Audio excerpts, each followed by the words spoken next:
Imagine having the chance to take revenge on someone who has wronged you, someone who's relentlessly pursued you, and who you have every right to retaliate against. That's exactly what David faced when he found Saul asleep in the cave.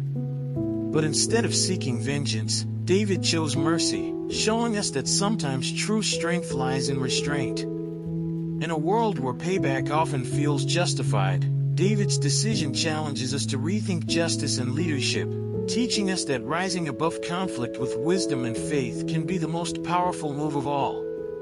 Then, let's read the chapter together. Now Samuel died, and all Israel assembled and mourned for him, and they buried him at his home in Ramah. Then David moved down into the desert of Paran. A certain man, who had property there at Carmel, was very wealthy. He had 1,000 goats and 3,000 sheep, which he was shearing in Carmel. His name was Nabal and his wife's name was Abigail. She was an intelligent and beautiful woman, but her husband was surly and mean in his dealings. He was a Calebite. While David was in the wilderness, he heard that Nabal was shearing sheep. So he sent 10 young men and said to them, "Go up to Nabal at Carmel and greet him in my name. Say to him, 'Long life to you. Good health to you and your household. And good health to all that is yours. Now I hear that it is sheep shearing time. When your shepherds were with us, we did not mistreat them, and the whole time they were at Carmel nothing of theirs was missing. Ask your own servants and they will tell you. Therefore be favorable toward my men, since we come at a festive time. Please give your servants and your son David whatever you can find for them." When David's men arrived, they gave Nabal this message in David's name. Then they waited. Nabal answered David's servants, "Who is this David? Who is this son of Jesse? Many servants are breaking away from their masters these days. Why should I take my bread and water, and the meat I have slaughtered for my shearers, and give it to men coming from who knows where?" David's men turned around and went back. When they arrived, they reported every word. David said to his men, "Each of you strap on your sword." So they did, and David strapped his on as well. About 400 men went up with David, while 200 stayed with the supplies. One of the servants told Abigail, Nabal's wife, "David sent messengers from the wilderness to give our master his greetings, but he hurled insults at them. Yet these men were very good to us. They did not mistreat us, and the whole time we were out in the fields near them nothing was missing. Night and day they were a wall around us the whole time we were herding our sheep near them. Now think it over and see what you can do, because disaster is hanging over our master and his whole household. He is such a wicked man that no one can talk to him." Abigail acted quickly. She took 200 loaves of bread, 2 skins of wine, 5 dressed sheep, 5 seahs of roasted grain, 100 cakes of raisins and 200 cakes of pressed figs, and loaded them on donkeys. Then she told her servants, "Go on ahead, I'll follow you." But she did not tell her husband Nabal. As she came riding her donkey into a mountain ravine, there were David and his men descending toward her, and she met them. David had just said, "It's been useless, all my watching over this fellow's property in the wilderness so that nothing of his was missing. He has paid me back evil for good. May God deal with David, be it ever so severely, if by morning I leave alive one male of all who belong to him." When Abigail saw David, she quickly got off her donkey and bowed down before David with her face to the ground. She fell at his feet and said, "Pardon your servant, my lord, and let me speak to you. Hear what your servant has to say.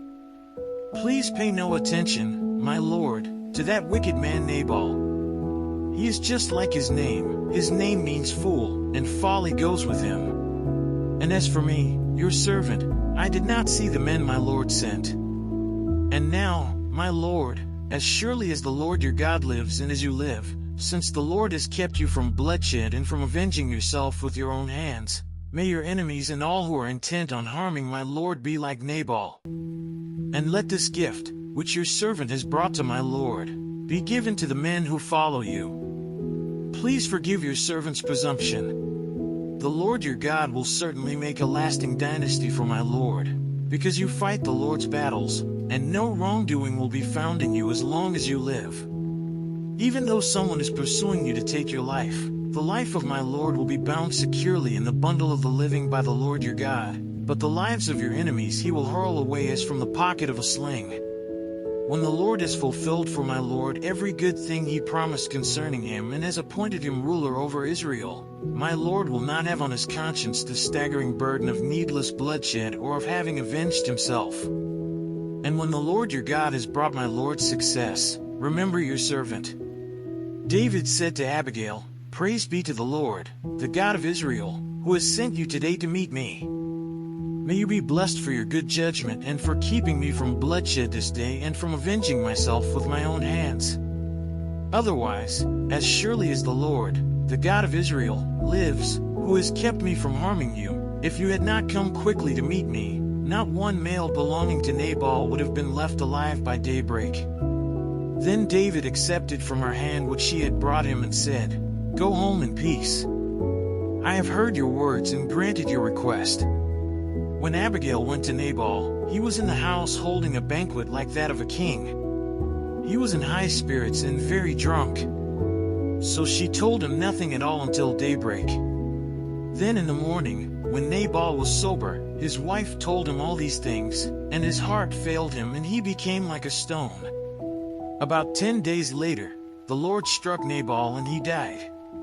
When David heard that Nabal was dead, he said, "Praise be to the Lord, who has upheld my cause against Nabal for treating me with contempt. He has kept his servant from doing wrong and has brought Nabal's wrongdoing down on his own head." Then David sent word to Abigail, asking her to become his wife. His servants went to Carmel and said to Abigail, "David has sent us to you to take you to become his wife." She bowed down with her face to the ground and said, "I am your servant and am ready to serve you and wash the feet of my Lord's servants." Abigail quickly got on a donkey and, attended by her 5 female servants, went with David's messengers and became his wife. David had also married Ahinoam of Jezreel, and they both were his wives. But Saul had given his daughter Michal, David's wife, to Paltiel son of Laish, who was from Gallim. Let's say a quick prayer to thank the Lord for his mercy. God, thank you so much for the wisdom we've gained in this study. Thank you for showing us the power of mercy, and how sometimes, letting go is the key to true strength. We ask you to help us apply these lessons in our everyday lives, whether at work, in our relationships, or with the challenges we face. Give us the courage to choose wisdom over anger and trust your timing in all things. Guide us as we move forward, and help us reflect your love and mercy to those around us. Amen. Now, think about your own life. Who do you feel justified in seeking revenge against? Is it a colleague who's undermined you, a friend who's betrayed you, or even someone close to you who's hurt you deeply? David's example shows us that holding on to resentment only keeps us chained to the past. Instead, let it go, choose mercy over vengeance, and watch how it transforms your relationships, your career, and even your own heart. Are you ready to rise above the conflicts in your life? To trust that, just like David, God has a bigger plan in motion?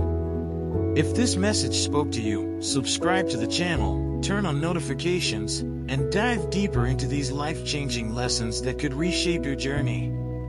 And, as always, don't forget to check the last video and learn more about the scriptures.